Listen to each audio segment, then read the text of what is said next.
Akaykan bakın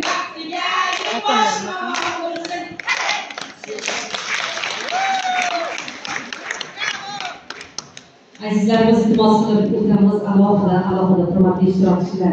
Videoroliklar albatta monitorlarda ko'rinishi uchun, ballalaringizga ta'sir qilishi uchun operatorlarimizga biz tadbirimiz boshlanishidan oldin alohida iltimos qilib, sizlarga ham iltimos qilib ta'kidlab o'tyapmiz. Hozir